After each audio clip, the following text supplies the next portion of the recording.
Raayyaa Abbaa Maccaa fi barnoota akkamitti ilaala? Ijoollee Feesbuukiin barnootaa miti baratamee itti dhaqama. Islaama qofaa miti kan si jaallatu. Amma arbatu qoropheetti akkatti gaafasa. Maalirra ga'e piroojeektiin sun? Abiyyi Ahmed bira dhaqee akkanaa gargaarsaa fi ayyamaa akkan itti hawaasa keenya gargaaruun dhabee. Adda bilisummaa Oromoodhaaf ture yeroo sana. Beeraawi baankiidhaa birrii baafatte miti an gubbaatti hidhameera. Manzumaan kee immoo namoota kan biraarraa addaan. 83 awwaraanan ture. Irraa immoo dhumuu jedhan yeroo tokko gadi taa'ee.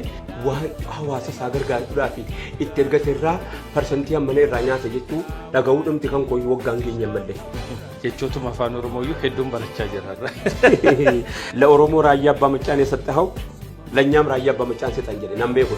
Bakkumatti namni sin qabdu jedhama. Kanaaf harka ormaatiin nu qabani. Taaddalaa Gammachuu irraas gaafa dhaga'u anuu wallisuudhaaf deemnaani. Fiiziksiidha jedhanii sibiila na baachisuu keemistirii jedhanii. Walaloon kee durii tokkoffaa durii baay'ee beekama. Inni keenya qawwee bitatee lafa isaa eeggata. Ati hiriyaa artist Eebbisaa Addunyaa akkasumas jireenyaa.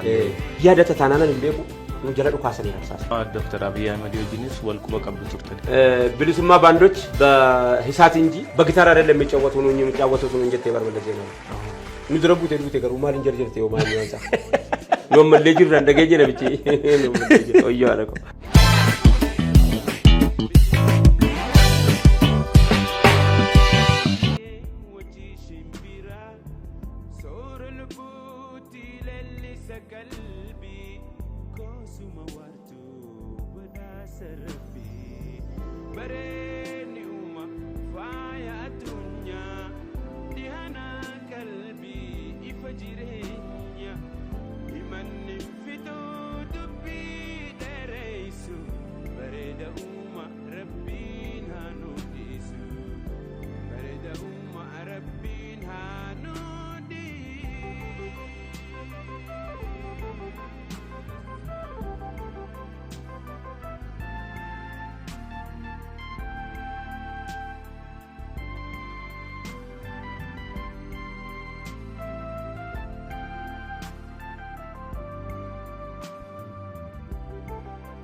Galo urji samila urre ganama urji galgala duski buhoitu wari jalala soran buti lelli sakalbi kosuma wartu wada sarabi bareni uma faya dunya dihana kalbi ifajirenya Imanim fitu dubi deresu Berida umma Rabbin hanudisu Berida umma Rabbin hanudi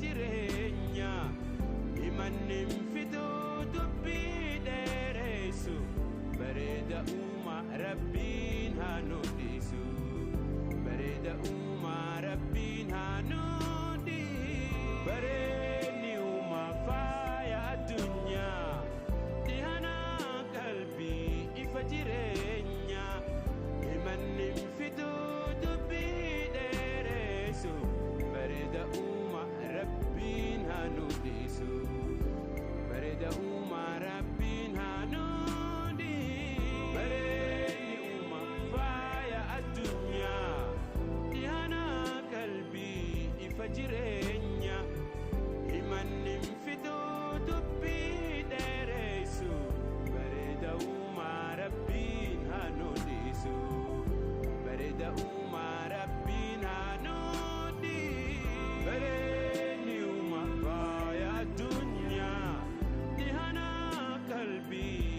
jireenya himanni fituu dubbii dheeressu bareeda uumaa rabbiin haa nu dhiisu bareeda uumaa